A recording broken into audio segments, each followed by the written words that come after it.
été regardés de près par la France, par l'Europe lors de ce grand débat. 2 mois après, les conclusions de la Commission, la dynamique perdure. Hier, 300 personnes étaient présentes pour bâtir la feuille de route. Ce midi, avec vous, Madame la Présidente, Maëlle Copé a eu le plaisir de remettre le prix de l'innovation sociale consacré cette année à la transition énergétique. Après le temps du débat, c'est donc le temps de l'action. Et ce, y compris avec les acteurs économiques, sans qui la transition écologique de notre économie serait impossible. En tant que groupe écologiste et citoyen, voici nos priorités. Lutter efficacement contre la vulnérabilité énergétique en atteignant le zéro passoire énergétique. Rendre l'espace public aux habitants, non aux voitures, avec des transports faciles, alternatifs à la voiture et une végétalisation croissante pour des espaces de vie et une biodiversité diversifiée. Adapter nos villes à tous les âges de la vie et notamment aux plus jeunes, en associant les enfants aux nouvelles formes de la ville. Et atteindre l'autonomie alimentaire de façon solidaire avec les territoires voisins.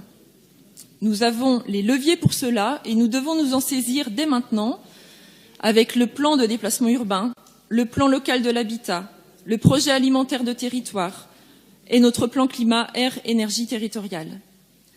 Nos exigences, Julie Lernoux l'a rappelé à l'instant, portent également sur l'exemplarité de notre collectivité.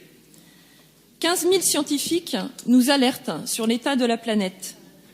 53 000 participants au grand débat nous attendent au tournant. Réduire notre empreinte écologique est une responsabilité qui nous incombe en tant que collectivité. Le débat d'orientation budgétaire nous a rappelé notre premier axe d'orientation, à savoir la transition écologique. Nous en sommes satisfaits. Mais concrètement, ce sont aussi des moyens humains dans nos services que nous devons prioriser sur ces sujets. Nous devons orienter toutes nos actions avec l'exigence de la transition écologique, que ce soit dans nos investissements, dans nos relations aux établissements bancaires, dans nos différentes politiques publiques et auprès des acteurs, pour accélérer cette transition écologique, économique, sociale et alimentaire de notre société. 2018 arrive à grands pas. Il est plus que jamais temps de penser nos projets d'infrastructure en termes d'optimisation plutôt que de destruction. Il est plus que jamais temps de penser sobriété dans nos déplacements. Il est plus que jamais temps de penser solidarité et santé environnementale dans toutes nos politiques publiques.